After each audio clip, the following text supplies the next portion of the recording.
Welcome to Dreadful Digest, where we look at your favorite horror novels and rip apart their adaptations. I'm your host, Tessa Nelson, and I'm joined by my friend Mikaela. Hi. Thank you for joining me today. On the video version, we're dressed as prom queens, so watch the video version. Yeah, in case you didn't read the title, we're covering Prom Queen, the new Fear Street movie that's out on Netflix. It literally dropped yesterday. So this is a really quick turnaround. But yeah, it's based on the book by R.L. Stine. It's the fourth in the Fear Street series. And yeah, thanks for joining me in covering this. Yeah. It just seemed like something you'd enjoy. I don't know. It just seemed like your vibe. It kind of is, yeah. Okay. Yeah. That's good. But before we dive into our non-spoiler review, you want to tell people like what you do in entertainment and all that stuff? Sure. I'm an actor and I have my degree, not that you need one for acting, but I have my degree in acting for film and TV specifically. So I have a lot of on-camera training. And I learned to like write and direct and edit and like basically everything. They're like, you guys need to make your own stuff. So we learned like how to do everything. Nice, yeah.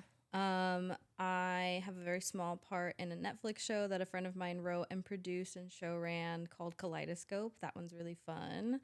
And I most recently did an audio play. So it's like a TV show, but it's just the sound. It's like a podcast kind of. Yeah. Called What Big Teeth You Have. And it's a twist on the story of Little Red Riding Hood.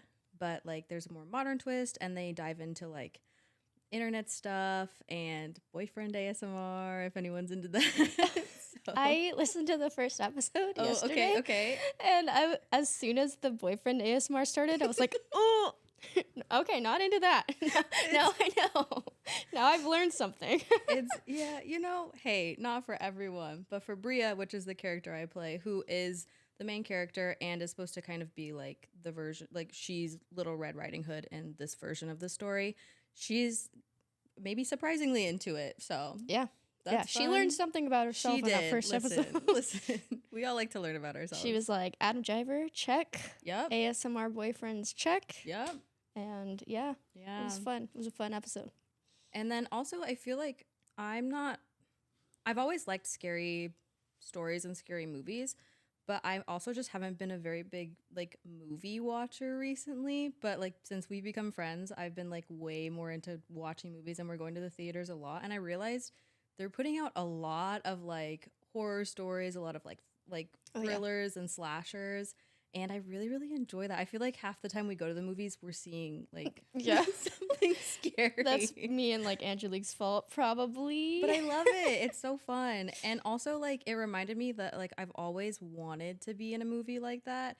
One, I think I could get immersed super easily because I get scared really easily. Oh, yeah.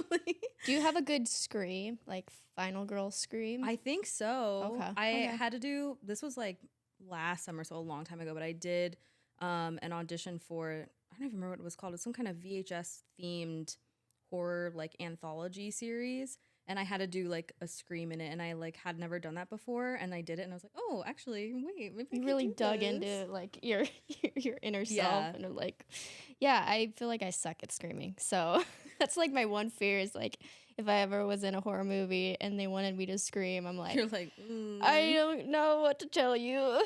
I feel like they used to like have people who were specifically good at screaming, and they would do the screams for other actors who couldn't do it. I feel like I heard that somewhere. Yeah. Well, I might need that. I might be wrong. But I feel like I heard that somewhere. Screamer. That's just your job as a screamer. That's pretty iconic. So yeah, thanks for joining me today. Let's dive into what do we think about this movie? Because I have a lot to say. Fair warning, I'm probably going to go off a lot. But I want to hear what you have to say because we haven't talked at all. Okay. About this. No, we didn't. So I think it's not awful, but I also think maybe it's not good. And I was like, am I missing something here? Because like I watched the Fear Street stuff as it was coming out, like when it first came out, and I was like, I don't remember really anything. Like, I vaguely remembered parts of it. Yeah. So I actually went back. I didn't make it all the way through. I rewatched the first one literally this morning. Okay. And then I got You through, really did your research. I got through Jesus. half of the More than second I did, one. that's for sure. The first one is the one where they like there's a grocery store involved, and that one's the 90s one. Yes, that's the only one I've seen. Okay, the Yeah. second one is one of the other killers, and it's based in the 70s, I believe, and they're at a like summer camp for that Okay. one. So I got halfway through it, and I was reminded like, oh yeah, that's what happens. That's what happens. Yeah, that was So referenced in this movie, I noticed. Yeah. Yeah. But like okay. when I watched this movie twice. I watched it once with my mom. She had some thoughts as well. Oh, I'd love to hear your mom's thoughts. And I don't think it was her favorite, but she was like, we watched some of the other ones of these, didn't we? And I was like, yeah, a really long time ago. But I went back and rewatched them. This movie, the Prom Queen one, I was like, there's barely any tie into the other ones. I was like, what's happening? Yeah, fair warning. If you're a fan of the other 3 Fear Street movies, they barely reference it. Barely. Yeah. So you're not getting much new lore. You're not getting really any new lore. No, really any. I was like, it felt like some of the, I don't know, that's not a spoiler, right? Some of the references, I was just like, yeah. okay, yeah, cool. Mm-hmm. I think they probably showed the references in the trailer, to be honest. Like, I was like, there's nothing here. And also, like, if I were to rank it, I haven't watched the third one in the trilogy is the, like, 1666 one. It's, like, the very first one, and they go way back in time. Yeah. I haven't watched that one yet, but honestly, I don't need to watch that to know that I would put the Prom Queen one on the bottom. Oh, yeah, that's a consensus I've kind of seen online. That's like, who's this movie for? Because even fans, which, like, I didn't like the Fear Street movie I watched, the first one, which is, like, why I didn't continue watching the rest of the series. Okay. Yeah, sorry. I know I'm like the outlier with that because they were very popular at the time. But it's like fans of those movies aren't even liking this one. Yeah. And so I'm like, who's this for? And it's such like a weird time to drop it. Like, I know it's prom queen or prom season. And it's like kind of we're getting into summer, but it just feels like they just dropped it and like nobody's even heard about this movie. So I don't know how well it's gonna do. I don't know if they're gonna continue with more Fear Street stuff, but I guess we'll see how this does. The very first one touches on a bunch of the other the other killers that are like related to Shadyside, which is the town. Mm-hmm. And I would love for them to dive into some of those stories Okay. instead of whatever this was supposed to be. Yeah. Because it's not really touched on at all. And I was like, what? It just felt like it really disconnected. Like, I don't know. I was disappointed. I was actually Did you really see the disappointed. end credits? I did, but I Which was is like, yeah. I was like, maybe, I guess that could lead to something. but they, No. yeah, okay. I guess this came out after, so maybe they didn't think it out. But like I don't think that the Prom Queen story was referenced at all when they were talking about all the other killers in the very first movie. Yeah, So I was did like, watch something on that. They were like, yeah, I guess in the I'm talking about movies I have not seen. In the 1866, they have like all these lists of names of like future killers or something. Oh, yeah. Maybe. They do. Yeah, they do. They do. They do? Okay. And so they were like, and this isn't like, this was obviously not planned when that was made because this wasn't referenced at all. We won't get into the killers until later, but yeah, I guess they're not really a part of those other movies. No, yeah, I was disappointed. I put this one on the bottom. It wasn't awful. I didn't feel like I fully wasted my time watching it, but also I was like, I could have. It was fine. It was fine. Yeah. Should I get into? Is there anything else you want to say? Because I probably will go on a rant real quick. It felt like it should have been. I felt like it should have been a lower like rating. Like this one was rated R. Like when I rewatched it, I saw it and I was like, this is rated R. Like that's crazy to me. Because the way that the story unfolded felt like it was for like a teenage audience, like a younger audience. So if you're gonna do that, you can't you can't have the higher like age rating on it. You have to make it for a younger audience if That you're was going to my make the question. story for a younger audience. Yeah, I was watching it. I was like, yeah, they're like cursing and yeah, there's crazy gore or whatever, but it still felt young. And I wonder if that has to do with the fact that like the other movies aren't actually based on books. They're based on Shady Side, which is from Fear Street, the book series by R.L. Stine, but they're not actually based on specific books. This is the first one that is. And so I wonder if that's why it felt young, but also it's not like the book at all. Yeah, I was gonna So say, I don't well, know was it what based was on the the point. book? Yeah, Because it didn't feel like it was. no. So I don't know. There was definitely a disconnect where I'm like, I don't know who the target audience for this is, because the Fear Street fans don't like it. This isn't for kids, but I don't see teens or adults enjoying this. I don't No. know. Yeah. But Those are I think those are my thoughts for the movie, if you want to. okay. First off, I enjoyed the book. It is for its middle grade, so I have a hard time recommending that since most of our audiences it skews a bit older. But I did enjoy it for like the introduction to like tension and like introducing these horror concepts to kids. I was like, okay, this is pretty effective in that regard. But the movie totally, I'm trying not to spoil anything yet, but like it totally rips out the tension because there's everything takes place so quickly. Like the Yes. pace is crazy fast, and yet I was bored. Like it's a weird. I don't know how that works, where everything is happening boom boom boom, and yet I could not care less about the characters. Yeah. And I think that's the biggest drawback for me too. Is like the book characters, they all seem like I can differentiate them in my head. I'm like, okay, this is the mean girl. This is blah, blah, blah. This is, and then this one, it's like I get the main character, her friend, Tiffany, the mean girl. And then the rest of the prom queen candidates are like, whatever. Like I don't even know their names. Like they are just so basic. Like they don't have much going on in terms of like character traits or anything. They don't feel like fully fleshed out characters. No. When I was taking notes, I was like, oh, the girl that's friends with Tiffany. And I was like, which one is she? Yeah. They're all friends with Tiffany. And then very later on in the movie, they'd say the character's name and I was like, oh, that was the name, right? Okay. And then I would like write it in. I was like, who are any of these people? Yeah. I don't care. They do drop like a lot of info at the very beginning. But even that information didn't feel like fully fleshed out. It was like, oh, and here's a quick thing. Yeah. Now you know who it is. I was like, I don't. Like I have to pause actually to, like and go back because I missed it. Yeah.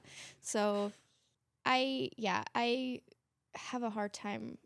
I don't know if I'd recommend this movie. The acting wasn't great. Yeah, the kills were good. There were some good kills. So if that's what you're interested in and that's all you care about, like there's some decent kills. But yeah, other than that, there's better prom queen slasher movies out there. So yeah, that's my non-spoiler review.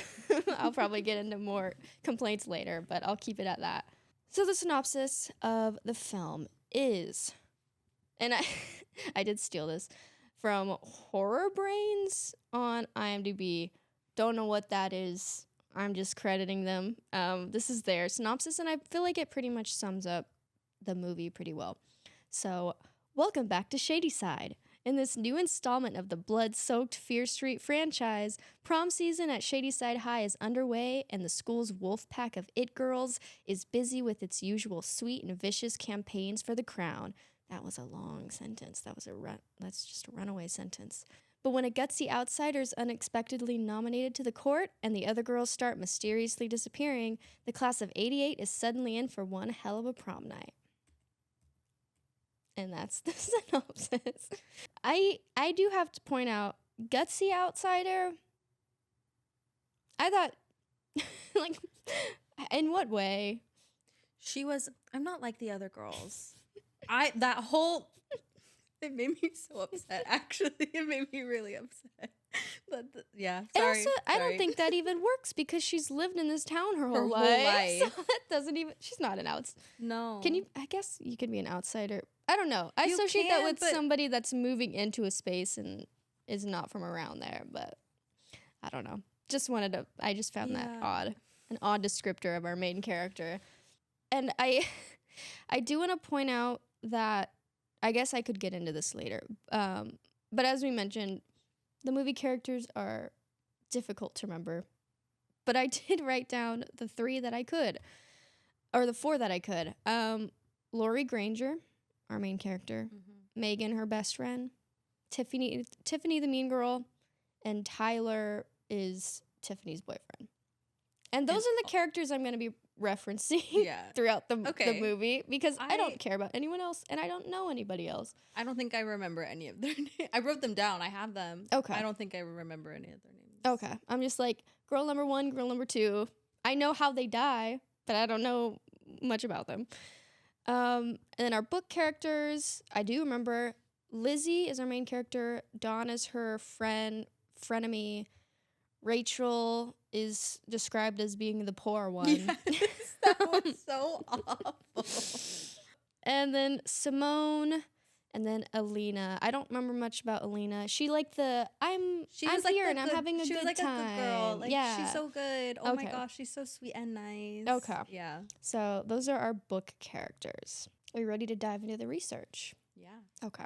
Firstly, I want to ask, are you familiar with R.L. Stine's other stuff? Did you read Goosebumps or watch Goosebumps or anything? I watched Goosebumps a bit. As I have said earlier, I get scared very easily. So you even get Goosebumps? So I would get, when I was littler, Okay. I would get scared. So I didn't watch them all the time, but I watched some of them. It seemed like taboo to be watching it when it would come on, and I'm like, even the intro would creep me out. Like with the dog, and yeah.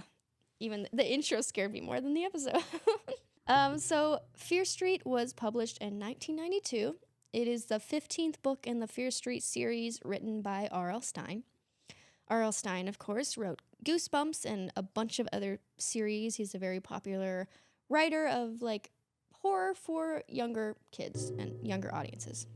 Goosebumps has sold over 400 million copies globally, and it is the second best-selling book series in history. As for Fear Street, the series has sold over 80 million copies, and he actually started writing this before working on Goosebumps, which I didn't know. I thought Goosebumps was like his OG, but no. Stine himself began writing at the age of 9 when he found a typewriter in his attic. He said that reading the Tales from the Crypt comic series inspired his future works. In 2003, the Guinness Book of World Records named Stine as the best-selling children's book author of all time. Wow, that's kind of crazy. He also, this is even crazier, he also won the Nickelodeon Kids' Choice Award 3 times. Okay, good Did for he him. get slimed? I should have looked that up. Yeah, I hope he did. That's kind of funny. Yeah. His stories have even inspired movie-based attractions at SeaWorld and Busch Gardens. This is crazy, it's called R.L. Stine's Haunted Lighthouse 4D. It's not based on any books as far as I can tell, but, I guess they slapped his name on it. I don't know. Get your money, I guess. Yeah, okay, yeah, that's fair. Get your money. And that's what I have for the book. There's not much. So the film came out in 2025 on Netflix, and it is a slasher film directed by Matt Palmer with a screenplay he co-wrote with Donald McLeary. It is the 4th installment in the Fear Street film franchise, and it is the first film to be based on a specific book. The film stars India Fowler, Susanna Sun, Finn Estraza, David Iancano, Ella Rubin, Chris Klein. I put a lot of names down. Chris Klein, Ariana Greenblatt, Lily Taylor, and Catherine Waterston. Ariana Greenblatt was, of course, in Barbie. That's what I recognized her from. So that's it. That's all I could find. That's not it much. For research, that was all I could find. I mean, it did just come out. Maybe there's gonna be more soon, but Yeah. I do want to talk about the marketing a little bit because I feel like it was good, the stuff I saw, but they should have probably started marketing this sooner. I feel like only in the past like month have they been trying to promote this movie with like posters, and they had like this thing on Hollywood Boulevard where somebody was dressed as the killer and like chasing a girl with a sign that was like, "Will you go to prom with me?" I was like, that's Oh. kind of fun, but I don't know.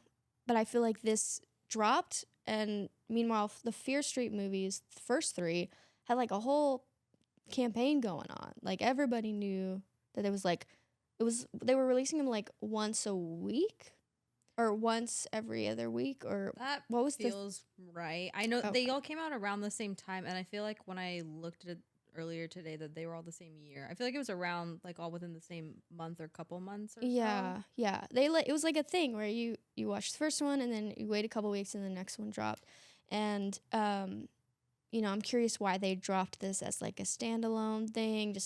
It just feels very random to me. And I like have to keep track of this stuff on like what movies are coming out and what to cover.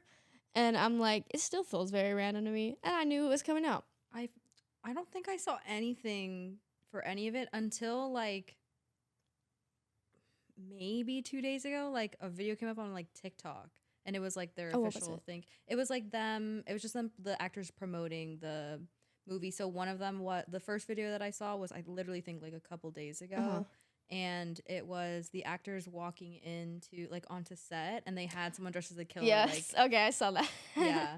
And I was like, okay, that's fun. And then that was literally, I think, like 2 days ago. And Yeah. then this morning, after I've already watched the movie, I got another one of the cast. Like it would show them screaming, and then like they were like, oh, like they were about to give a spoiler. They're like, oh, the movie has da da da da, and what happens to my character is, and then it would have like cut to them like screaming, like them in the movie screaming. It'd be like whatever that was, and then it'd be like, no, you can't say this is a spoiler. And then the next cast member would go and say like, oh, well, what about we can say this about the movie, and then it would cut to them screaming because it was another spoiler. Okay. Until the end, they were like, well, what I can say is you should go watch it, and I was like, okay, well, now I will. yeah, that really made me want to go watch it.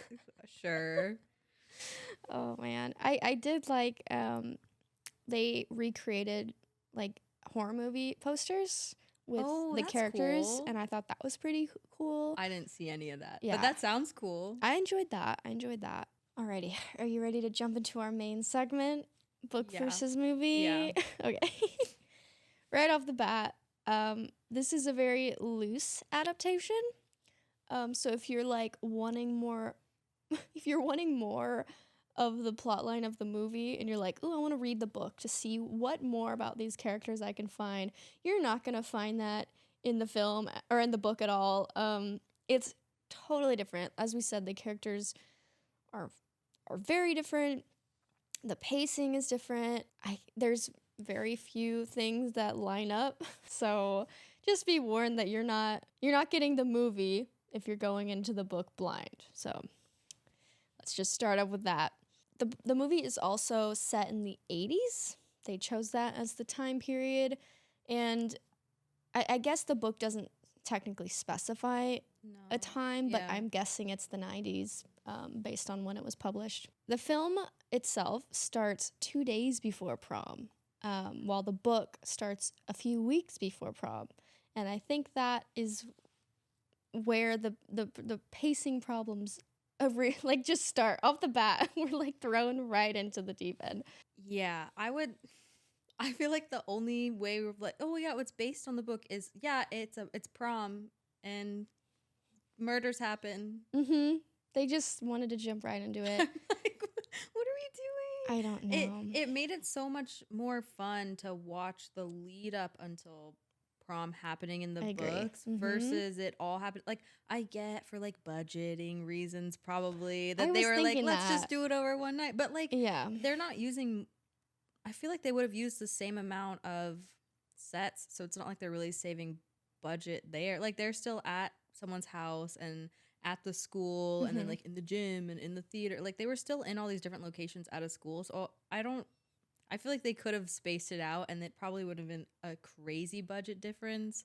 But if that was their reasoning for it, like, I get it. But it was just, it messed it up. There was like you said, there was like no tension. Yeah. I feel like the one similarity, when I went back and looked over the book again this morning after watching the movie for the second time, both of them start out by introducing the characters in kind of a quick way where they're like, oh, this is so and so, and they're like this. Both the film and the book did that in the very beginning. So I'm like, okay, that was similar. Are they the same people and characters? No. I will note, like, the way the book introduces the characters, it still makes them notable in a way. Yes. It's like we get Dawn's ambitious personality off the bat. Dawn is like the main character's friend, but they butt heads. Dawn kind of expects everything to be given to her. Lizzie's kind of just there for the ride. She's just like, she gets nominated for prom queen and she's shocked. And then Rachel's introduced as poor, as being poor, just so poor. Simone also has that ambition that Dawn has, but she also has this thing with her boyfriend where he's not a good guy, and she clocks that, and she's very territorial about him. And she's also in their little, like, she's in the theater. She's an yes, actress. There's a whole thing going on. A whole through line with the book where they're putting on The Sound of Music. And Simone is the lead actress. She gets the lead parts for every show. And our main character, Lizzie, she's the prop master, which comes into play at the very end. But yeah, it's like we get the basic traits of these characters off the jump in both versions, but you still get a little bit more time with these characters, I feel. And to understand them too. Like, I get it that film is like show don't tell, right? So maybe it's a little faster, but I like couldn't even remember the girls' names. They like flash them on screen and they say like one line about them. I'm like, oh, okay. Yeah. That tells me nothing. And that also isn't showing and not telling. They were just telling and then they show the girl. I was like, what does this mean? Yeah. If you want to, like, throughout the movie, give us hints about the true nature of these characters, then do it. But the fact that it takes place 2 days before prom, it's like, well, you don't have time to really establish these characters and what their deal is, how they relate to Tiffany, like what is they're called the Wolf Pack. And I forgot that was their name until they mentioned it at the end of the movie. Yeah. And I was like, oh, okay. I mean, we've had this trope in high school movies before where it's like the mean girls or the Heathers and stuff, but you still like know where they are in the ladder or like the hierarchy of this like mean girl like pyramid, I guess.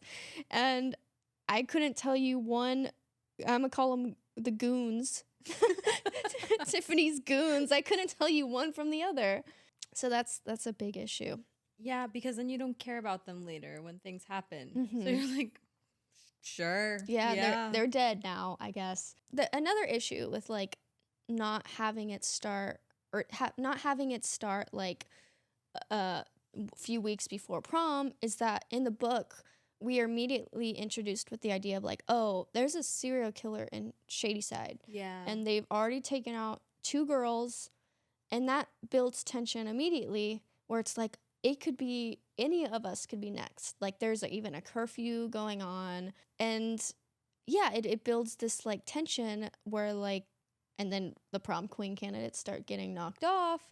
And it's like the prom itself isn't even like the big deal. It's like my friends are dying. Yeah, like, it's the lead up that's more important, which makes it more fun to like experience because you're kind of like along for the like, ride. Literally, like, who is what's next? happening, Yeah. who's next. I also feel like they were kind of peppering in. I feel like both the film and the book did this. So I guess that's kind of another similarity. They're kind of peppering in different people who could be the possible killer as it goes on. Like both of them did keep me guessing. Yeah. So I was like, okay, that's cool. Yeah, that's but like I just feel like the book, there was more reason to do it, whereas with the film it was just like, oh, they'd show a shot and then this character was in the background, and that's why I was like, maybe it's them. But it wasn't like, oh, they have a motive and this and this and this. I was like, it could be them, but I don't know why. But in the I'm book, like, I guess they're kind of suspicious. yeah, but in the book I was like, oh, is it because of this? Like maybe it could be because like I could see a motive for each person that they were like suggesting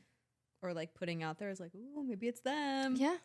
But the movie didn't do that. Yeah. All, like we said, all the characters' names are changed and everything. And the dynamics are different between these teenage girls. In the film, it's our what was the term they used? Our gutsy outsider, Laurie Granger. She is given a history. Apparently, her mom may or may not have killed her dad, and is the reason that her mom's prom did not happen. So she's the outsider for those reasons. And she's a legacy nominee for prom queen now because her mom was also nominated for prom queen for her prom. Right. So I guess that's a big deal. Legacy. Yeah, I've never heard of that. But anyway, she is not a part of this wolf pack. The rest of the wolf pack has been also nominated for prom queen. And so she is very much the outsider in that regard. But in the book, like, they're all frenemies. Yeah. I keep coming back to that term because they butt heads. They like have issues with each other. They're kind of friends maybe for convenience, for popularity's sake maybe. And I don't know, did you like feel one way or the other about, like, did you prefer one dynamic over the other? First, I was like, oh, I don't like that we're pitting friends against each other. Oh, we're always pitting women against women. Why are we always doing this? But I actually think I preferred that because like when you're reading it through the main character's eyes a lot of the time. If it's like a first person POV, which it kind of felt like I was relating to Lizzie a lot of the time, who's our main character for the book. And so because she actually cared about these girls when they were dying, it made me care more. That's a good point. Whereas in the film, I was like, okay, they're mean and they're dead now. Yeah, and sure. Laurie doesn't even know that they're dead. Yeah. So she's not even paying attention. Exactly. So her friend is the one who's paying attention. It's like, wait a minute. Yeah. But her friend doesn't like them either, so it doesn't really matter. We'll talk about the friend. I have some comments about the friend. I have some, yeah. But yeah, I didn't like it first. I was like, why are we pitting women against each other? But then I was like, no, it took me back to when I was in, like, maybe not high school, but relatable. Like middle school, like I guess kind of high school, but yeah, like that age group. I was like, you do kind of maybe get that sense with at least a couple of your friends or even just like acquaintances. You're like, oh, like we kind of know each other, but also we're like gonna talk smack about each other behind their back. Like it's a thing that I don't think just girls do. I think lots of people do that. So I was like, okay, it makes sense, especially because it's for that kind of age group anyway. I liked it more. It made me care more about the characters. Yeah. No, I really like how you brought up that, like, she genuinely cared about these people, and when they were getting, like, picked off, she's like, why are we still doing prom? Yeah. Like, what? Like, and she always happened to be there right after some tragedy happened. It's just like, that's traumatic. Like, oh my God. I really think it built the tension up, as we keep coming back to. It's like, yeah, there's some stakes in this because she actually does care about these people. Like, yeah, Simone, she had issues with, but she still cared when Simone I guess we're in spoilers, but like she disappears and she's the last one to have talked to her or have seen her maybe. Well, yeah, she's the one who goes to her house. Right, yeah. Yeah. Yeah, and in the beginning of the book when they're talking about the serial killer on the loose, first the girls, I was like, this is so messed up. Like, what are you doing? First the girls were making fun of what happened. Yeah. And they're that like, feels whatever. very real too. They were like, whatever, it happened to someone. Yeah. We don't know her, so it doesn't matter. And then it's like, well, now it's happening to the people you know. So and I liked that. And that Dawn's was nice. still like Dawn's not still, but then that says something about Dawn. We understand, because that's just the kind of person Dawn is. Like she's gonna win and that's what she's gonna do. Whereas in the film, I like who only Tiffany wants to win, I guess. Yeah. Everybody else is trying to help Tiffany beat Laurie. Like, and that's I guess that's the dynamic we're working with. Yeah. I don't know. Yeah, doesn't hit as hard. All right, let's talk about Megan. I want to talk about Megan. So Megan is Laurie's friend in the film. She is who I would call the gutsy outsider. Yes. She feels more like a gutsy outsider. I honestly, because I wrote down, I didn't write down the synopsis. I copy and pasted the synopsis before watching the movie. And so I assumed that maybe she was going to get nominated for prom queen. And then, anyway, she didn't. She's kind of there. So she's like a fan of horror movies. She's kind of an edgy character, I guess, in this world. She wears like a suit. Like she's really not like other girls. She's actually the one who's not like the other girls. Yeah. More so than Laurie. And she likes making masks. That was a red herring, but hey, that's like part of her thing, I guess. As I am talking about her, I don't know what her point is. I think her point was to be the friend for Laurie. I genuinely, when they were first introducing them, I was like, oh, are they like friends or are they like friends? That's what I thought. I was like, oh, okay. I thought that Megan maybe had a crush on Laurie and it was like unrequited. And even her like dressing up in the suit and like having like the hairstyle the way it was, I was like, oh, maybe they're doing something with this. And emphasizing that like, oh, I'm still your date, right? Yes. I was like, okay, so are we, what's happening here? Yeah. And then they didn't go anywhere. No. Yeah. I think she was there as like, oh, maybe she's one of the killers. Shoot, I spoiled that already. There's 2 killers. That's Which a difference. shocked me, honestly. That twist. Shocked me. Yeah. I was like, whoa, what? What's happening? Yeah. Compared to the book, which only has 1. Yeah. Well, also, I was like, oh, well, is she... When I had deduced, I was like, okay, they're not in a relationship. That's fine. Like, I thought maybe they would kind of drop. Mm-hmm. They didn't. I was like, okay, then are they for real friends, or is Megan only friends with Laurie because she's into like scary stuff and she knows Laurie's like history with like her mom and her dad? That's interesting. So then I thought, oh, is that? And then this is we're in the spoiler territory, so I can say this. Mm-hmm. When she's drawing the like symbols of the witch and like the different designs in her notebook, like we see it in the scene where she like pretends to chop her hand off and then the blood spills over. Mm-hmm. I was like, oh, so is she like, I thought like maybe that's how they were gonna tie it into the other Fear Street movies of like, oh, she's gonna use Laurie to like do something because her mom was related and her father was killed before. Like I thought they were gonna do something there, and that's why Megan was like pretending to be friends with her so she could use her for something and like maybe sacrifice her or something in some way. I don't know. Okay. And then nothing ever really came of that. So I was like, oh, okay. Yeah, little bits and pieces of her were introduced, and then it didn't lead to anything. So that's my issue with Megan. My mom also, just a mom note. Oh yeah, she was like, I don't think they would have. She was like, what year? When was this supposed to be taking place? I was like the 80s, and she was like, I don't think they would have let her wear a suit to prom. And I was like, you know what? You're probably right. She did have a more modern look, even like her makeup. She had like stars. So I'm cute. like. But I don't know. I don't know if that's of the time, but definitely not wearing the suit. I don't know if that would be allowed. I want to talk a little bit about Tyler. He is dating Tiffany, mean girl, and Lizzie. Wait, no, sorry. They're our main characters in both. They both have an L in their name. Lizzie is book. Laurie is movie. Okay. So Laurie has a crush on Tyler, and that is basically all he's there for, is for them to make eye contact. And yeah, he obviously has a thing also for Laurie, which I'm like, then why are you with Tiffany? Mm-hmm. Are you there? Is this like an Aaron Samuel situation where I don't know. The way she talked to him too in the film, I was like, are you paying him to be your boyfriend? Like, what's happening? Yeah, like, it felt like she hired him. Yeah, he did not seem interested in her at all.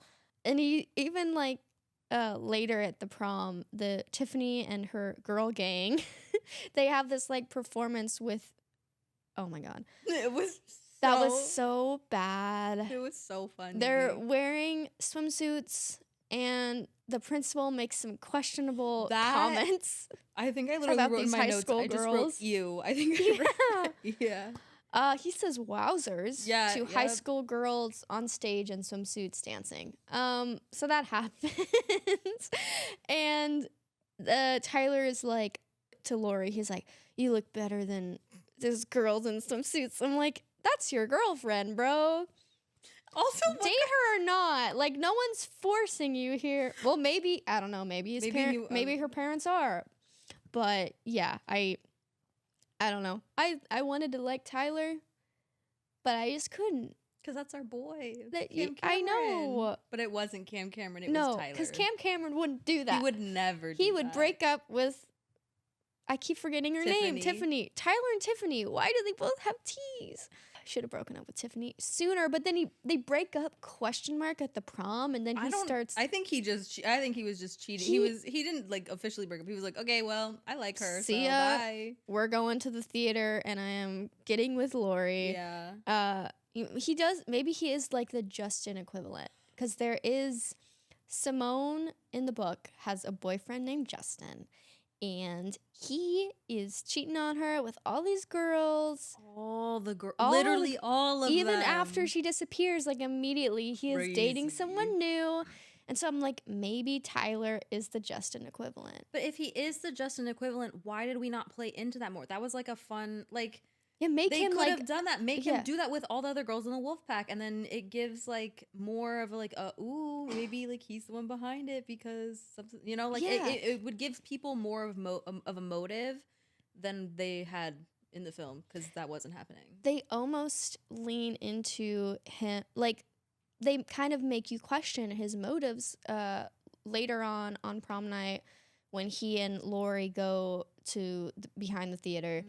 They're on their own, and he's kind of being a little weird, maybe a little slightly aggressive. Yes. And you're just like, oh, he is not who I thought he was. And so I'm like, maybe they should have had more hints like that sooner, kind of play into that more, because Justin does a similar thing in the book where he shows up at Lizzie's house, and he's very, Very weird. weird. Or is it Justin, or is it that other guy who's weird? No, Justin's the one who shows up at the house, and then Okay. there's like the letter opener. Right, he's playing thing. with a letter opener, very creepy. Maybe they could have made Tyler creepier? Like, I don't know. Play at like, I feel like that would have been a positive thing to take from the book and then put in the film. Like, give him more to do. He didn't really have a lot of the characters. I feel like we don't care about them, and we like don't get to know them because they don't have anything to do. If you don't give them something to do, they're not going to do anything, and we're not going to know who they are. Yeah. The difference between Lizzie and Lori is Lizzie actually does have a boyfriend. Yeah, a long distance boyfriend. She's a long distance Crazy. boyfriend who she wants to come Crazy. to her prom. And yeah, that's where I was going with Tyler. The killer also looks different in both versions. In the film, he, which is why I have on set this Monchichi. I didn't get that at first. If you watch our Yes. video version, we have a Monchichi here. And the killer in the film has like this long red hooded raincoat thing, and they wear a mask. In the book, the killer has a red baseball jacket, which I didn't know baseball players had jackets, but I guess they do. I'm guessing it's like one of those like JV or varsity Like a jackets. Letterman Yeah, like a jacket? Letterman probably. Okay. And they also wore a cap to kind of conceal their identity. Did you have a preference for the look of the killer? Weird question, I know. Do you remember what the mask looked like for the film? I just know it was grayish black. I felt like it looked a little goofy. I'm not gonna Mhm. lie. I was like, I'm not super scared of this, Yeah. but like the familiarity of the jacket with the cap makes it like the film gives the killer more anonymity. I feel like you really don't know who it is, and the shape of the person can kind of be hidden because Mhm. it's so like big and bulky, whereas there's like more of a familiarity with the cap and the jacket, because you're like, okay, it's someone from our school. Yeah. Because that's where that comes from, and so it makes it scarier. It makes you more distrustful. I don't know if that's a word. Yeah, 'cause of the there's- people around you because you're like, oh, it's someone we know. Yeah, there's like multiple characters that are on the baseball team in the book. So it makes you very suspicious of these characters, their motives. And yeah, I just have to wonder, like, what is the reasoning behind the raincoat in the film? Like, why did they choose that specifically? I'm assuming they chose red because that was the color of the baseball jacket. But that's the only connection. And also knowing the killers, which we'll reveal later, why would they choose this look? Like, it doesn't represent them. No. My only thinking of the red is this is definitely not the reason. Happens in the beginning. So, okay, we're good. The first girl who is killed, who's one of the nominees for prom queen, she has red boots on. But they have the outfit before that even happened, so that doesn't make sense. So, in the Fear Street series, there's a theme with like red moss happening. So I wonder if that was them trying to tie in the color red again. Maybe. There's like a thing with the red moss that happens in the Fear Street trilogy. It's like, yeah, it's like, oh, like in the very first film, she like touches the red moss and then her blood gets into the red moss, and that's where the body of Sarah Fear, who's the witch, had died forever ago. And so like the red moss has like a thing. And then later in the second one, which is the one based at the camp, they talk about the red moss like staining the bathroom and staining the girl's shirt. And so like that's a theme. So I wonder if maybe that's why they went with red. But raincoat doesn't really tie into that at all. No. I feel like maybe we're giving them too much credit. Maybe. Hey, I'm trying to help you guys. She is. Okay, as we mentioned, the bulk of the movie takes place on prom night. And that means most of the prom queen candidates are killed on prom night, except for Christy. Yeah. That's the weed dealer. Yeah, with the red boots. That's the Barbie girl. That's the Ariana Greenblatt. She was like, I am too good for this movie. She was like, you gotta kill me off first. I can't do this. I'm on set for one day. That's all you got. But yeah, so most of the girls get killed on prom night, and also their partners get killed too. A few of their dates get killed. But in the book, most of the people disappear or get killed before prom night even takes place. The very end of the book is prom night. Most of it takes place before. And we actually get a resolution. We know who the killer is before prom night. And as we said, we prefer the book and how they handle that. Yeah, because like you were saying earlier, it's about getting to prom night. That's the big deal. Prom night isn't the big deal in the book. And so the prom night is like the resolution of the book. Whereas in the film, the whole thing happens on prom night. And so the whole thing is about prom night, and it doesn't give us any space to get to know anyone or build up any of that suspense. Yeah, prom night doesn't even feel like that big of a deal in the book. Like, everybody wants to win for different reasons, but as soon as things start getting serious, it's like, okay, well, now only Dawn cares about winning. Yeah, it's that build up. It's the lead up to prom night, but also at a certain point, it's like prom night doesn't even matter. Like, we're caring about these characters and what's going on here. Also, the play. Honestly, the play. Yeah. Whether or not it succeeds or fails seems more important to me than the prom. And also, it seems that way to Lizzie as well. She's like, wait, what are we going to do? We don't have a lead. Like, is everything going to go well? Like, she's the prop master. Like, what's happening?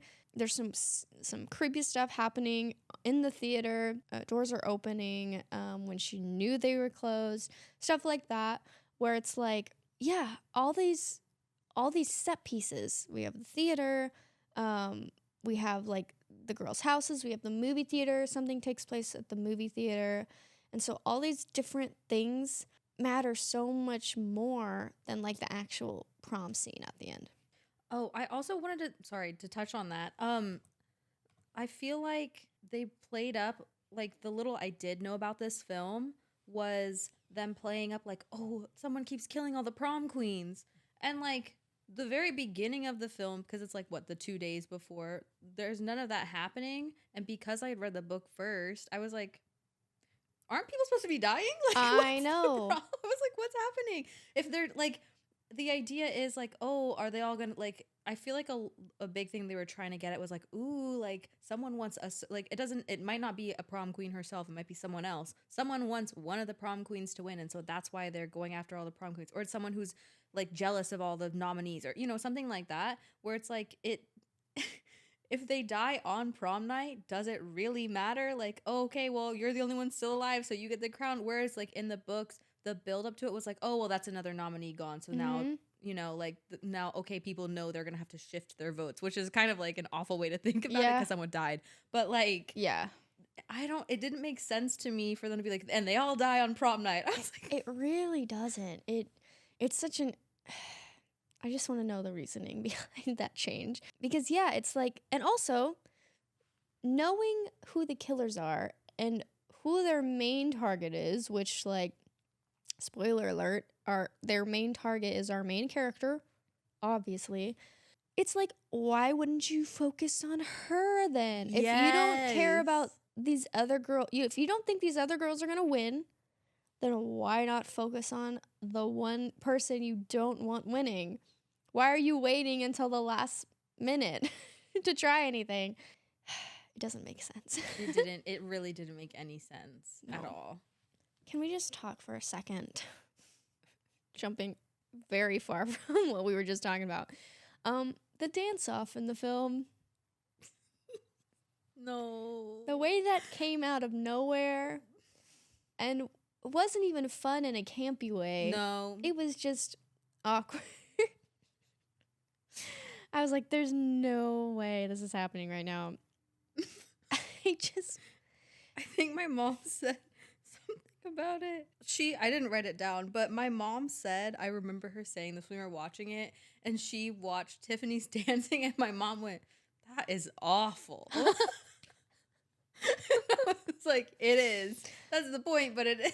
But the way she said it, I was like, you're so right. Lizzie's is, I keep saying Lizzie. Okay, Lori. Even Lori's it wasn't dancing good. Wasn't that great. She was doing like, I don't even know, like white girl dancing, like dancing by herself. And it's like, that's not a dance off. What is this? It was just bad. Also, can we talk about Lori coming out with her new makeup? The way that was like barely anything. She had like slicked her hair back a little, like she did her hair different, and I was like, okay, girl, was this sure. the crazy makeover scene? What? Like, also, I'm sure some people, I don't know if you liked it. She came out with that eyeliner, and I love eyeliner as much as the next girl. I hated what she did. I did not know you had such strong feelings about this. She came out, and I was like, is this supposed to be better? Yeah, she did. I liked the look beforehand. I will say that. It just suited her better. Mm-hmm. I was like, okay, all right, girl, sure. When you think of a makeover, it's more than just makeup. It's like the whole 9 yards. It's the dress, it's the hair, it's everything. Yeah, it should have been like, maybe, you know, her and Megan have like a fight or whatever. Maybe that could have happened sooner. And then in a way to like reconcile, maybe Megan could have been like, hey, I got you this. Yeah. I don't know. That would have been so cute. Something, because I'm like, you don't look that different. And this is supposed to be like your moment. Yeah. That's her moment. And then she has the dance off. And also during the dance off, she's looking at, what's his name? Tyler, the whole time. And I was like, did he find that attractive? Like, I'm thinking like actors on set. I'm like, I know he was trying so hard to hold that laugh back. Because it would have come out. You know, he's a professional. He is. He is. And we love that. We love him for that. But her looking at him the whole time, I was like, oh my God, what are you doing? Yeah. We keep ripping apart this movie. Sorry. What was her arc?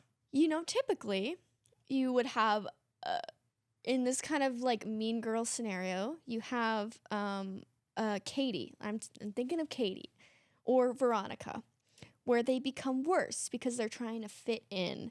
They're trying, and in this case, she would be trying to win prom queen. So maybe she's pushing her friends away. she's doing all she can to win and be popular. Because we kind of get like some camaraderie from the other students, like, hey, we want you to win. Yeah. Over the it girls. Like they literally like power to the people. And it's like, okay. I guess prom queen matters. But it's like in that way, she should have in a typical storyline like this, she would have lost herself and then she would have had a coming to Jesus moment and realized, okay, I have gone off the deep end. I need to come back to reality a little bit. But I don't know what, what was the point? What was her arc? I don't understand. She didn't become a better person. I couldn't tell you how she got from point A to point B. Who she was before prom, who she was after. I don't know. I'll tell you what I think. Okay, please do. Enlighten me. The beginning. Okay. Another thing I just want to note is the film is giving, like, I feel like they were really going for 80s movie, like an actual 80s movie. Like, I feel like the aesthetic, the way they filmed it, the acting, the characters they had. Also, just to note, I was like, I get it, you're going for 80s movie. Why are the two Asian people the only ones who are on the video team? I was like, why is that a thing? Because he comes back because later Megan is the friends, right? Megan hits up, his name is Spider. Oh yeah, Spider. He's the one that says power to the people. Yes. Megan hits up Spider at the end, and I went, why does he know? I was like, she was like, oh, are you hiding from Harmony? And I was like, who is Harmony? It was the girl who's the reporter, the Asian girl. And I went, oh, so the two Asian people are friends with each other, and they have a very teeny tiny part. I went, oh, okay. I get we're going for 80s, and then all those girls are like white, except for the one girl who was Indian. Mm-hmm. And I was like, okay, cool. Anyway. Okay, 80s, very much we start with, it's 80s, and she's not like the other girls. Like, I'm not like the other girls, even though her friend is the real one who's not like the other girls. Yeah. She and Tiffany could be twins. They could. They look very similar. They're both brunettes. Oh, anyway. She starts off as not like the other girls, and then like in the middle, because again, it all mostly happens on prom night. In the middle of prom, her and her friend have kind of a fight. Her and Megan kind of have a fight. I was like, what were we fighting about? It was the head. Yeah. The head that Megan did that, and I went, that's Megan, you shouldn't have done that. No. That was crazy. That was a little much. If I was Lori, I would also be like, dude, this is just not, can we just not for one night? And I will give kudos to the actors because they did their best with the lines they were given. The lines for that fight scene, awful. I'm so sorry. I know you can write better than that. And then later there's the moment where can't remember his name, the preacher boy, the little you know, the one who's the son of the vice principal. Is any of this registered? I know Judd. I know Judd. He has the dumb ponytail. Judd grossed me out. Yeah.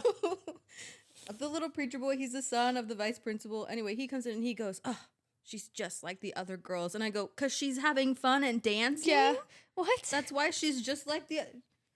Okay. Oh, okay. Yes, you know what I'm talking about? Yeah, he gets killed with his arm gets cut off. There's a lot of characters that die with their arms getting cut off.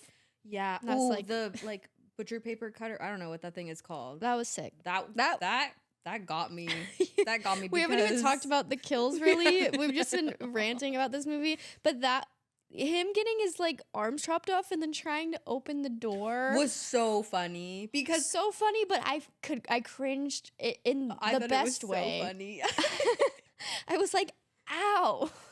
That would be awful. Them doing that, because like I work at schools often because I work for an after school program. I saw that and I went, oh no, like I could actually imagine what that would be like. That is like a fear when you're using those paper that cutters. You're gonna cut something off. Yeah, I'm gonna be very careful with this thing. No, but when they did both hands or arms or wherever they cut it off, I went, oh no, he started crawling towards the door and I went, he's not gonna be able to open the door.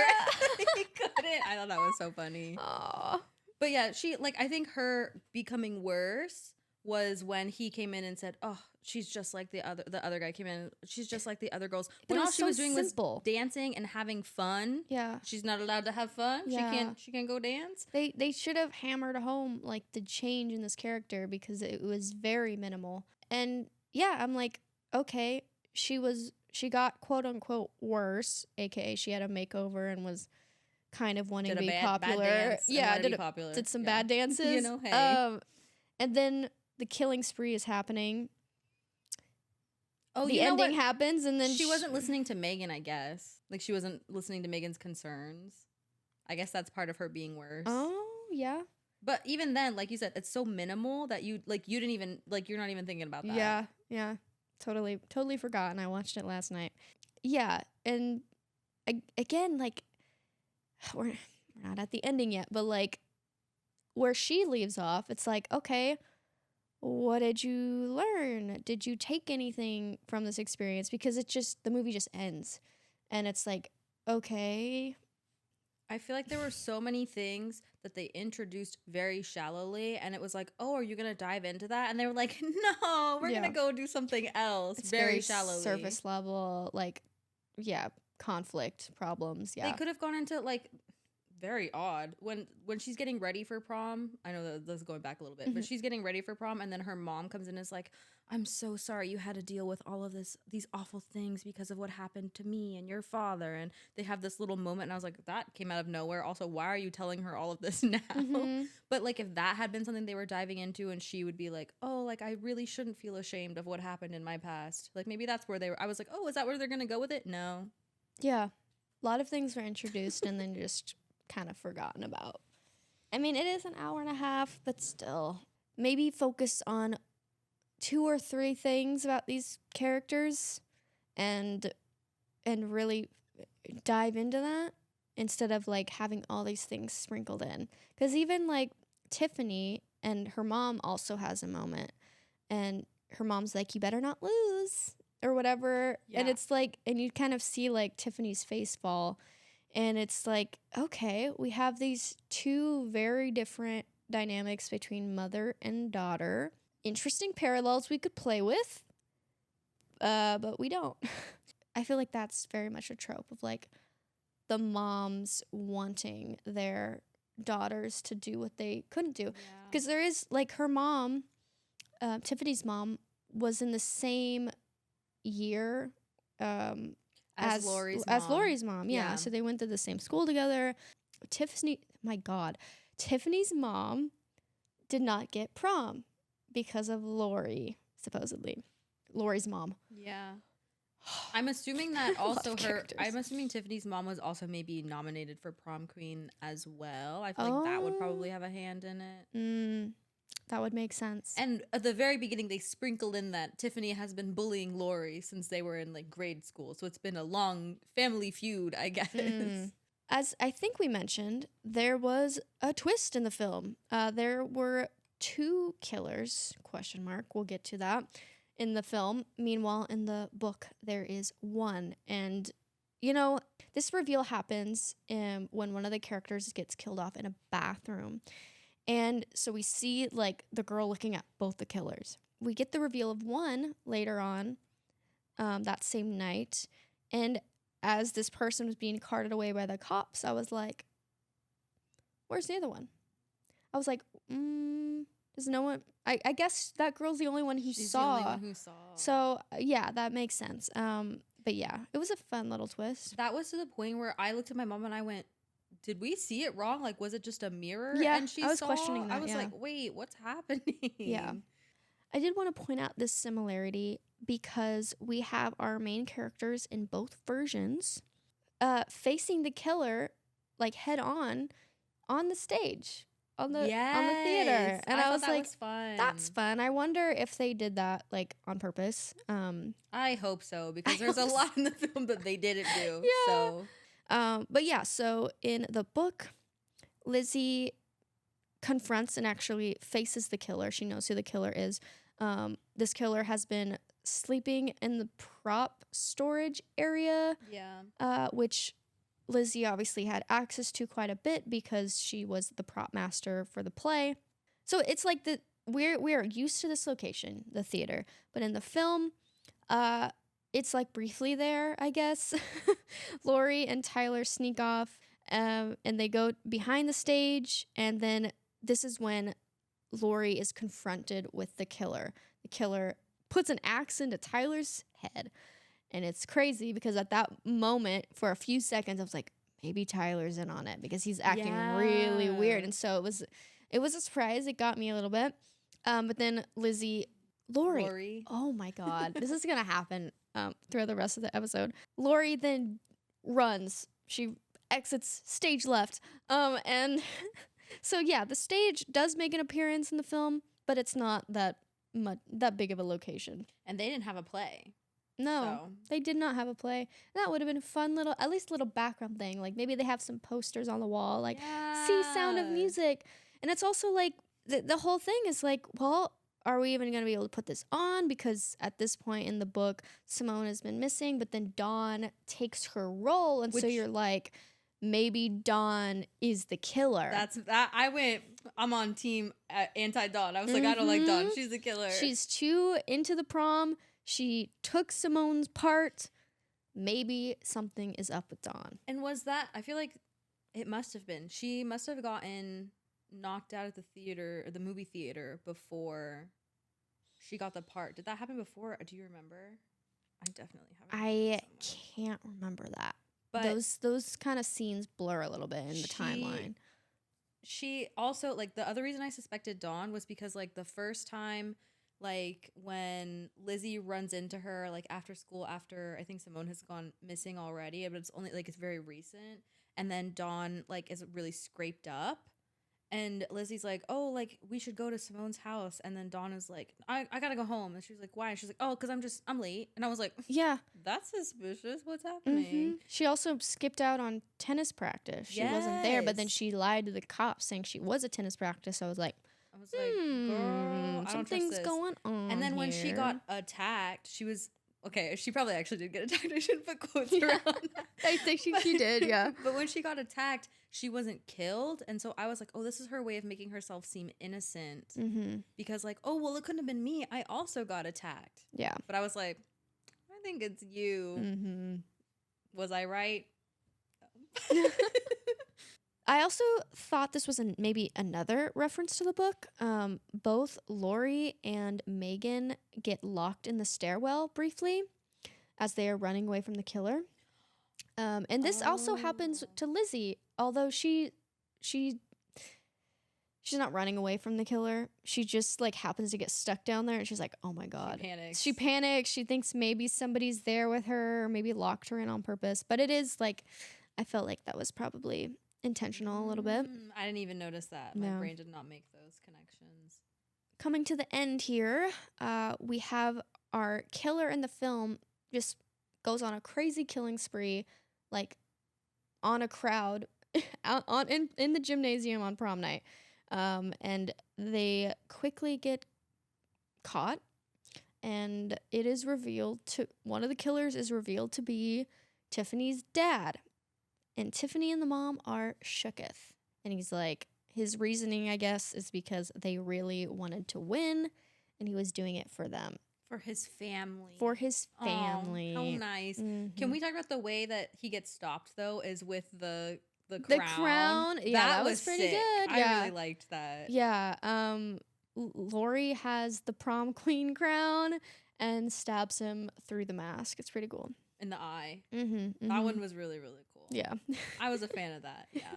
Honestly, at that point, I felt like they had kind of gotten rid of everyone that I had suspected. And so then I was starting to be like, it's probably her dad or her mom. Or really? I was like, they probably really, and also because it was just Tiffany and Lori left. And I was like, her parents were kind of intense. I was like, maybe it's one of them, like, trying to do something. My mom actually guessed that it was going to be one of Tiffany's parents, like, in the very beginning. She's like, I bet it's one of the girl's parents. I bet it's that girl's mom or something. And I was like, I don't know about that. I really had no clues on, like, who could be a potential killer besides maybe Megan. I was thinking maybe she was in on it. Maybe, but she's also, like, really small. So, like, how could she do that? It didn't, like, match up with how they look. Yeah. And so I will give the movie credit for that, I guess, but also I think it has a large part to do with, like, well, I don't even know these characters or their motives, so I really don't have an opinion one way or another on whether or not somebody could be the killer. they kind of sprinkle in a little bit of like who done it, but not enough for me to like have any like concrete ideas in my head about, okay, I'm betting it's that person or I'm betting it's that person, but I don't know. Yeah, no, like I'm looking through my notes that I was taking while I was watching. I was guessing like, oh, I bet it's this person. No, wait, it's this Okay, person. so you No, had wait, a it's this totally person. different experience than I did. I Got know. it. I kept and then also they kept showing the janitor in certain spots What where was he up was with the watching janitor? people, and I went, if they make the janitor the killer, I'm gonna be so upset because that Yeah. makes zero sense. But then he died, so it He wasn't him. seemed almost too creepy because he was literally at that movie theater Watching them make out, watching out. these kids make out. Also, that movie theater had like barely anyone even there. Yeah. Like if you looked past our main characters, there's like nobody one. there. I'm like, y'all couldn't have put in a few extras. Like, come on now. But yeah, again, the janitor, yeah, he had creepy moments, but he was also barely in it. Like And all these characters are barely in it. It was to the like, yes, they did keep me guessing. Like that was something that I was like, okay, at least the movie did that. But it was also like one of my guesses was Spider. I was like, oh well, he's acting kind of weird right now. Maybe it's him. I was like, he has no reason for me to Spider. He has no reason for me to put that on him. But I was like, I don't know who it is at this point. Yeah, yeah, maybe that brief moment where he's like siding with Lori. I'm like, oh, he really wants her to win. Also, we haven't talked about the vice principal, where she had some weird comments. She had some weird stuff with too. Lori. She was like really wanting her to win. So I was like, maybe the vice principal's in on it. Yeah, which is why I thought for a hot second I thought it was her son, who was the like preachy pastor boy, because I thought, oh, like he was being bullied by the other nominees' boyfriends.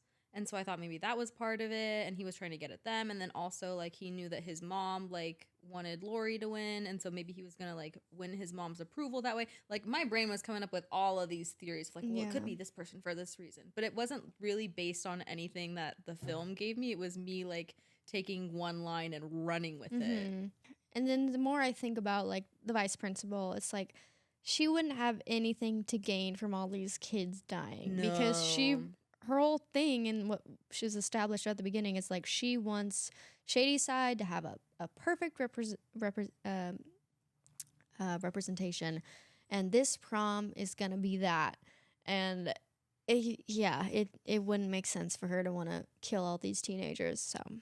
So yeah, Tiffany's dad is one of the killers. Jumping to the book, the killer in the book ends up being Simone.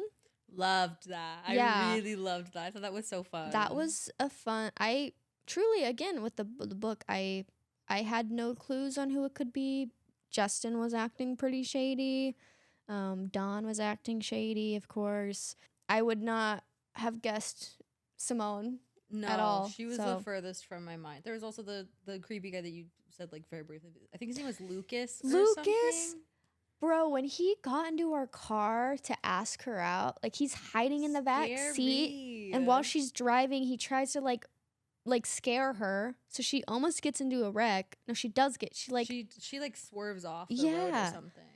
Bro, he is so creepy, and he did not understand why that was a problem. Why don't women like me? Yeah, like I don't. Maybe because you sneak into their car. Oh my god. Anyway, yeah. So Lucas sucked. Justin sucked. So I was like thinking it was maybe one of them. I even thought Gideon, Rachel's boyfriend. I think he's Rachel's boyfriend, because I think in the beginning he we didn't talk about this. In the book, if you won prom queen, you would win. I think it was like I think I wrote it. It was like $3,000 or something. I was like, that's a lot of money, especially for someone in high school and like you're about to go to college. I mean, it's not a lot. It was like college, a scholarship. But yeah, but I was like, that's a lot of money that you could like really use. You can use that to do something with it. And Gideon was saying like, oh, like you're gonna give me some of that, right, to Rachel. So I thought maybe he was like trying to help her win, so he would get a cut of it. And then he broke up with Rachel right before she died. Yes, and then I was like, oh, he did that. And then he started dating the other, what was her name? The one that we can't remember. Yes. Yeah. he started dating her after. I thought, oh, he thinks he can manipulate her more. And because she had a lot of money too. That was another one of her characteristics. Is she had a lot of money. And so he's like, well, she's not going to care. She'll give me the money. Yeah. And that's why he broke it off with Rachel, because it was after Rachel had said, oh, I'm not going to give you any of that. So I went, oh, is it Gideon? Because he also was on the baseball team. Yeah, that's so right. I was like, is it him? Is that why? Like, they had good reasons why I was thinking it was each person. Yeah, you had like the suspense. Oh my god, they were very suspicious in a way that I'm like, okay, maybe it could be this person, it could be this person. But there was not enough time with these characters to really build that where you're like playing Clue, like literally that's what it is a game of Clue of like, is it this guy, is it that guy, like but yeah, so Simone is revealed to be the killer, and her reasoning not my favorite.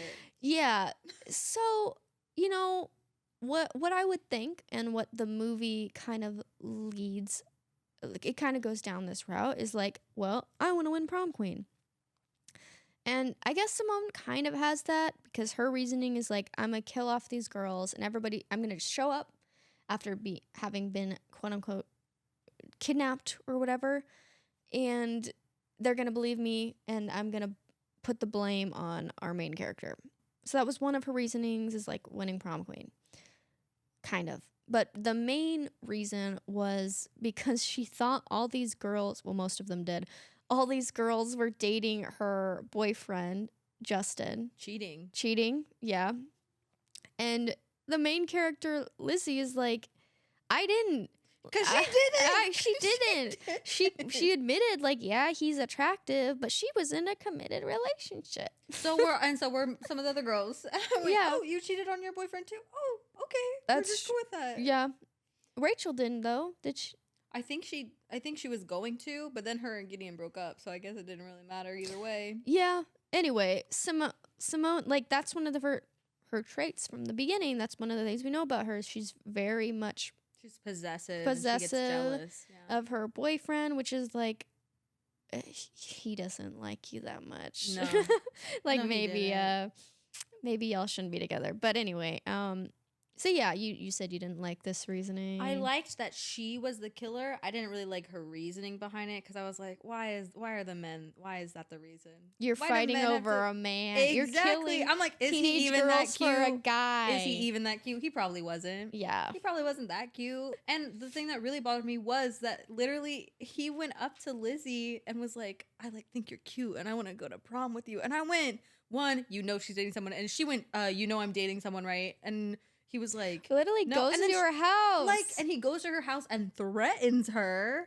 And then she was like, no, I'm not going to go to prom with you because your girlfriend literally just probably died. Mm-hmm. And also I'm with someone else and I'm not into you like that. Like, not to that extent. She said no. And then Simone was like, well, you were probably going to do it anyway. So and yeah, she was like, no. Simone had heard that he had been at her house or whatever and was like, you're going to date him, blah, blah, blah, blah, blah. And she's like, no. Like, she's writing letters to her boyfriend, yeah. to her long distance boyfriend. She also, I was like, don't do that. Go by yourself. But she was like, oh, well, if my boyfriend can't make it, I'm going to go with my cousin. And I was like, maybe don't. Yeah. Lizzie was like, yeah, I'll just go with my cousin. I was like, don't. Go with literally anyone else. Just go by yourself. Go by yourself. Go by yourself. Nearing the end of the movie, this was something I immediately noticed was weird, was that the cops wanted to, like, separate Tiffany and her mom. They were like, Tiffany can go home, but we want to keep the mom. And I'm like, they just experienced something so traumatic. Why? What? I was like, that seems like bad policing. Oh, that was your take on it. My take was like, why are they letting Tiffany go? Okay. I was like, if they're gonna question the mom, why not also question Tiffany? That doesn't make sense. I'm like, don't separate them. I feel like I would be scared to be alone at night. And so that's why Lori ends up going to stay with Tiffany at her house for a little bit. And she's a good person again. Mm-hmm. Yeah, she's immediately an angel again. Yeah. And so they're split up. They're at Tiffany's house. The mom is talking to the cops, and then she manages to convince them, like, I need to be with my daughter right now. Do you have kids, Sheriff? Like, she has whole thing. That's crazy. Which I was like, my read on it, this is why I was so off on this movie. It was like, I thought the cops were maybe in on it because it's like, why are they splitting them up? Because one of them cops wanted to like drive Tiffany to her house, and I was like, oh, maybe something weird's gonna happen. Anyway, that ended up not being the case. I read it so wrong. Tiffany's mom goes back to their house where Tiffany and Lori are at, and then she picks up a knife. And dun dun dun, both of Tiffany's parents are in on it. It's plot twist number 2. Honestly, that actually really scared me. I was shocked. When she came up and started to drag the knife along the steps, I was like, oh, don't do that. Yeah, did not expect it. So they have a little chase scene. She chases Tiffany and Lori into a closet, and the whole time Tiffany is like, they're so loud. Both of them are so loud in that closet. I'm like, shut up, shut up. But then, plot twist number 3. It's a family of killers. Lori is Tiffany is also in on it. Yeah. And they all have a vendetta against Lori Granger. And it's like, again, we talked about this earlier. It's like, well, why wasn't she your main focus? Like, why did you kill all these other girls off and then go for the girl that you wanted to kill off? They also gave her an out, kind of. She was like, don't even come to prom tonight. So I'm like, would you not have killed her if she hadn't gone to prom? And then like, because they just wanted to win. Yeah, but that's also all they cared like about. They would have killed. I feel like they would have killed her eventually. Yeah, because it's revealed that Tiffany's mom killed Lori's dad. So I was like, what? That was it was crazy. Like twist after twist, not twist, but it was like thing after thing after thing was being told. Yeah, and I was like, a lot of, I didn't know there was this much backstory to this. A lot of revelations, and those are a bunch of plot twists at the end of the movie. A lot happens, and and Tiffany, her reasoning is she just wanted to win prom queen. Tiffany dies. Well, yes, and then Lori saves herself. Lori pushes Tiffany off the edge of the stair. Literally, my notes, I just say deserved. She deserves that. I love when someone falls and lands on. I think it's so gross to see it, but it's very satisfying when they just land on it and then that's how they're killed. I thought that was so fun. She lands on this like falcon statue, which is like the centerpiece of the house. They're the Falconers. The Falconers, yeah, Tiffany Falconer. Lori runs down the stairs with Tiffany's mom following her. Then she uses a trophy to hit her in the head. And then she walks out of the house and she's like, oh, what? Her mom being like, help me. Yeah, I was like, bro. Like, you just tried to kill her. I'm like, I literally, because this is like a trope in horror movies where it's like you knock someone down once and they get up and jump scare you. And I was like, girl, don't just hit her once, hit her a second time. She walked too slow for me. Yeah. I was like, run out of that house. I thought the mom was gonna have one more like last hurrah and try to get her, and then it didn't happen. And so then my God, these characters. Lori walks out of the house and she has a final girl line, and then cut to black. And I really thought there was gonna be like 1 month later or like something with to see what happens with these characters, but no, nothing. We do get an end credit scene with the mom. She's bleeding out in the living room, and the blood makes like this intricate. It's the witch's symbol. The witch's symbol. Okay, so I guess that ties it into the other movies. I feel like the only ties to the movies were them flashing like the witch's symbol or flashing like little bits from the other movies. I don't feel like it was really directly referenced at all, aside from just little bits where they were like, don't forget, it's also a part of this world. It wasn't like anything for plot or anything like that. It was just like, oh, don't forget, we're still in Fear Street though. It's very much like a Marvel like end credit scene where it's like, okay, maybe this will lead to something else. I don't know. As for the book ending after Simone is revealed and all that, then we have the actual prom. Dawn and Lizzie are the only ones left, which is awful. Yeah. It's awful. Yeah. Everyone else is dead. They end up like not doing the prom queen thing at all. What happened with the scholarship? I think they like put it in someone else's, like they put it in the girl's name or something. Yeah. I don't no, I don't remember exactly. yeah, I don't remember what happened with that, but neither of them were made prom queen. Neither of them won the scholarship. It ended with them doing something good with the scholarship money. That's kind of where the book ends off. Oh, and her long distance boyfriend came. And yes, that was nice. That the was whole sweet. time she's wanting her boyfriend to come to prom, but his family is not about it. They're like, nah, he needs to get used to his new life here. And then he's able to show up for the prom. And Dawn has all her prom dates, multiple prom dates. And she lets her have the black dress that they fought over earlier. Oh, right. Yeah. That was nice. When that happened, That scene made me hate Dawn I a little hated bit. her. I was like, you really took that dress from her. And also, you let her take the dress. Yeah, honestly, What are you yeah, doing? Lizzie should have stood up to herself a little bit more. Also, sure. they're in an expensive dress shop. I was like, why'd they take Rachel here? They know she can't afford it. I was like, that is so mean. Oh, poor Rachel. But yeah, at least we had some sort of resolution with the prom at the end, and then the boyfriend coming, and then it was like, oh, they did something nice. Yeah. Whereas the movie was like, Cut to black, cut to credits. okay, Yeah. it's done. Yeah, get out. That basically sums up both versions. Was there anything else you wanted to comment about? I literally wrote at the end, it was fine. I think I liked the book better. Which is crazy. Oh, if you want to know, my mom. Oh, do we want to talk about any of the deaths that happened in the film? We Like how they probably looked? should. My mom. Okay, my mom. Here, I'm just gonna really quick go through my mom's notes. There aren't that many. There's like 5. Okay. Our boy Cameron Tyler in the movie Uh-huh. shows up and like does. Oh, he's making eyes at Lori across what the he way, does, and then yeah. when he comes back and gets his jacket later, my mom looks at him and she goes, "He's up to no good." And I went, "Okay." She clocked him. Yeah. She also said that it reminded her of Carrie a little bit just because it was a prom and like, oh, she's the girl getting bullied and she might become prom queen. That's just what she said. She needed to be bullied more. She did, honestly. She wasn't really that much They of a... really needed to show her outsider status. They were kind of mean to her.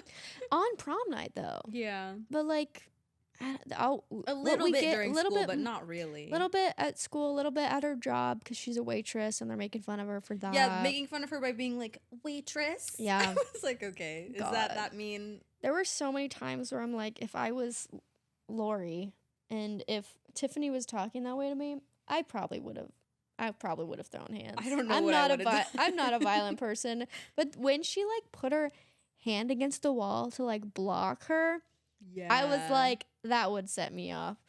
Oh my god! And then throwing the drinks. that Tiffany was crazy. sucked. Oh, what was her name? Melissa? I don't Melanie? remember. Melissa?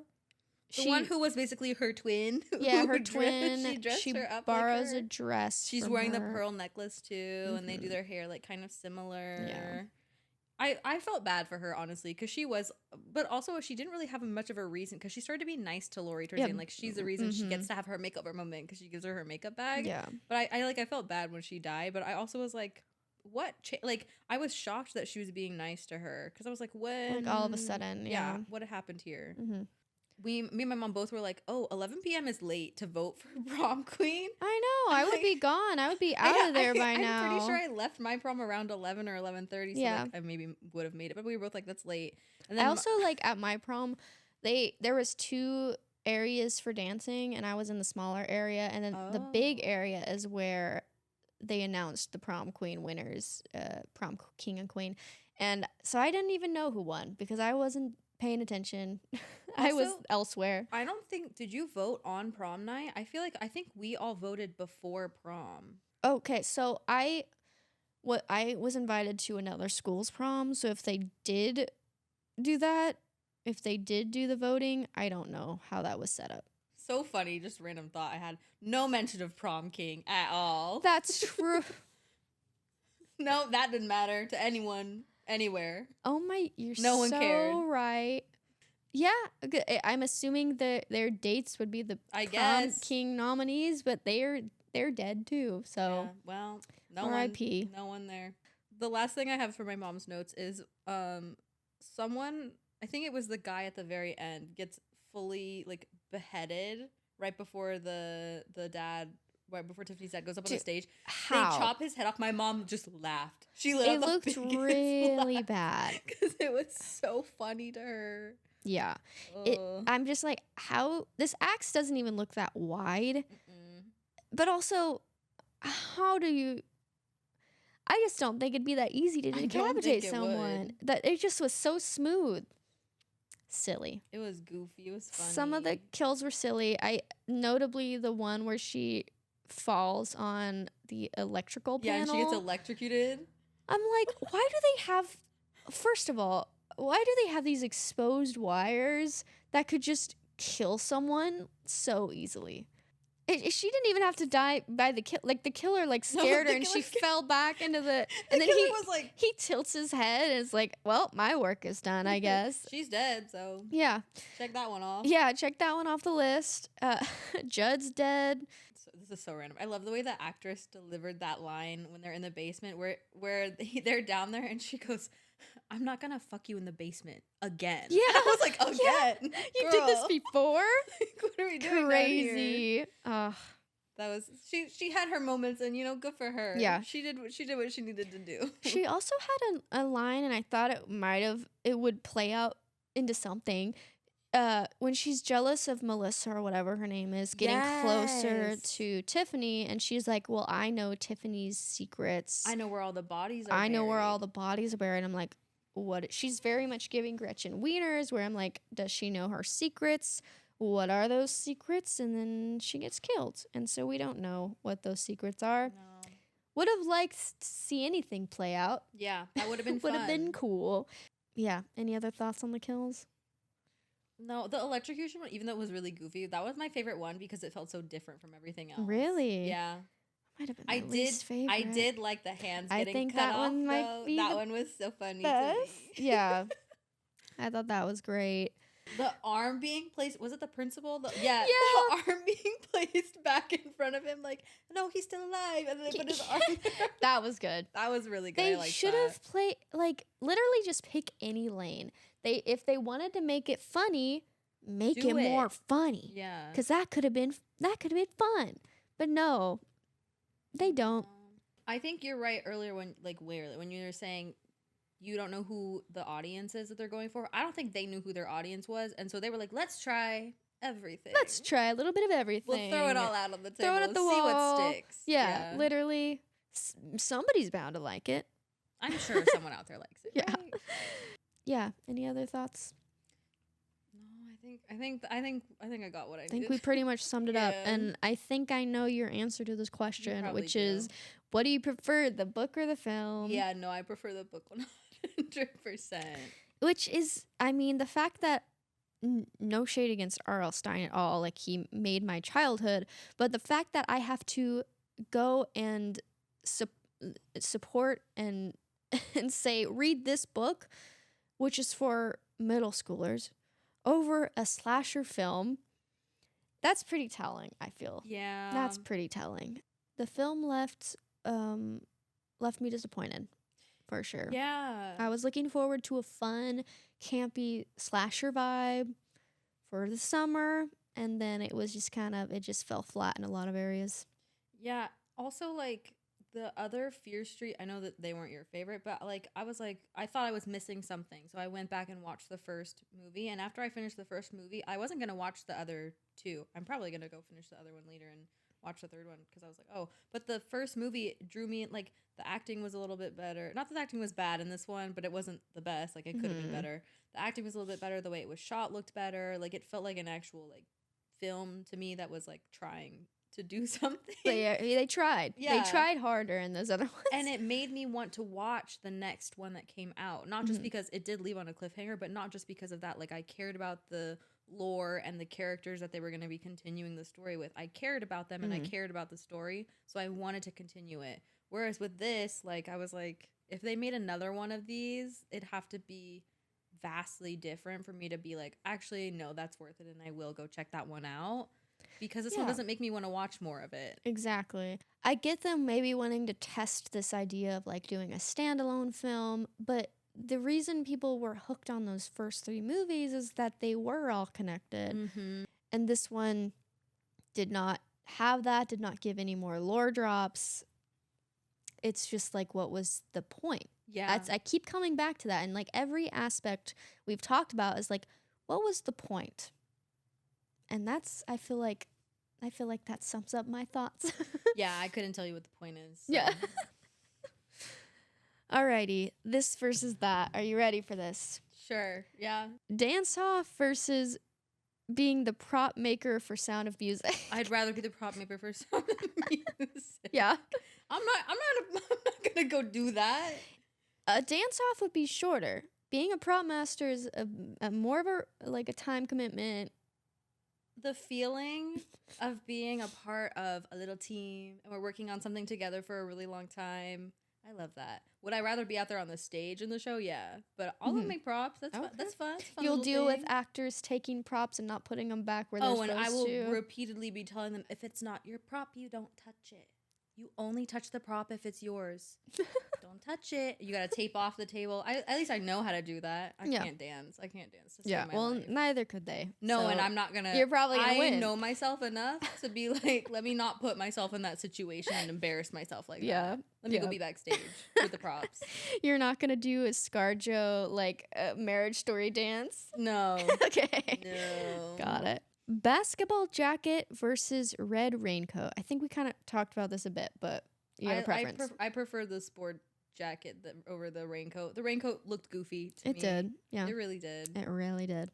This one's for you. This one is for you. This one is for the people who like or tolerate the samurai turned pretty more like Tyler versus Cam Cameron. Cam Cameron all the way. I should have known. All the way. Yeah. In fact, even in Samurai Turned Pretty, it should be Cam Cameron. We know this. We do not like Conrad or Jeremiah. No. They both suck. We are Team Cam Cameron. All the way. All the way. And still holding out hope. Tyler... No. Bad boyfriend. Bad boyfriend. Bad friends. Giving googly eyes to another girl. Gross. Doesn't have the balls to break up with the girl he doesn't like. No. Like, pick a lane, my guy. Yeah, Cam Cameron. Those are all my this versus that. Okay. That about wraps up our episode. Is there anything you want to shout out? Any projects you want people to check out or you're working on? I mentioned it in the beginning, the audio play that I did. It's like a podcast. You can look for it on Spotify, or I think it's on, what's the Apple one called? Apple Podcasts? Yeah, Apple Podcasts. Of course. We're also on there. If you want to go, in between when you're checking this out, you want to go check out the one that I was in. It's called What Big Teeth You Have. It's very fun. Honestly, it felt like while I was reading the book, I was like, oh, this reminds me of a lot of the dynamics that happen in the podcast that I did, but like younger. Because in the podcast, I play a character who's like in college and it's with her roommate and there's some issues that are happening there. Yeah, they're also kind of not like full on frenemies, but they do have that dynamic of like they're butting heads a little bit. Yeah. There's a little bit of there's some mean girl stuff going on there from time to time with my character and her roommate. So I feel like it's kind of similar. And there's like some scary twists in there, you know? So I feel like if you're into that, if you're into boyfriend ASMR, if you're into, I love when you take a fairy tale and you like turn it on its head a little bit. Yeah, just reading the concept when you sent it to me, I was like, this seems really interesting. It is cool. So if you want to go check it out, What Big Teeth You Have on wherever you can get podcasts and things. It's short. It's only 4 episodes. Each episode is I think the longest one's like 45 minutes or something like that. So they're not super long or anything. But and you did a good job voice acting. Thank you so much. I worked very hard. It felt, I was like, this feels real. Like these are like actual, like I felt like I could very much imagine it in my head. Like that was how good like the audio production was. So yeah. And she's a very special character to me because as I was reading it, like I didn't get the full script before I auditioned for it. I read it like as we were reading it and doing table reads, I was like, I'm her. That's me. She's very relatable. So much like me that I was actually a little bit scared. Yeah. So I was like, oh, okay, that's cool. We also recorded all of that in one day. So seriously? Yeah. I would think that you would split it up. Like that's a lot to try to do in a day. If we could have, we would have. But our cast was all spread out between West Coast and East Coast. A bunch of people were based in New York, and then a lot of us were there were a few of us based in California. And so it was trying to find a day that worked, that everyone like wasn't working and was available and could like, we recorded it over Zoom actually. I was wondering about that. I didn't know if you guys recorded it individually or if you were like actually talking to each other. No, we were actually talking to each other. We played it out like a read through of like a really long play, basically. Okay. So we And read then the through sound whole effects thing. are like added Sound later. effects was all added in Got later. it. And then Okay. also the guy who voiced the boyfriend, ASM artists is what they called him. He wasn't available for that day. He was available and then he got called in for work and couldn't call out. Oh. And so we had someone else reading his lines and then they had to dub him like over it basically. Mhm. But everyone else, we all did it in one day. Yeah. Nice. It was Yeah. fun. It's good. It's fun. If you like a little something that's like a little rom-com-y but a little spooky and it's a twist on a fairy tale, I think you'll enjoy it. It's got some good humor at least in that first I think episode. so too, yeah. They felt like very real characters, like people I'd actually talk to. So, yeah, check it out. Next episode, gonna be covering Clown in a Cornfield. Ooh. Another slasher, another teen slasher. So very fitting for summer, I feel like. I'll have to tune into that. Yeah. So follow us on @DreadfulDigestPod on TikTok, Instagram, Facebook, all the things. And yeah, we'll see you in 2 weeks. Bye. Bye.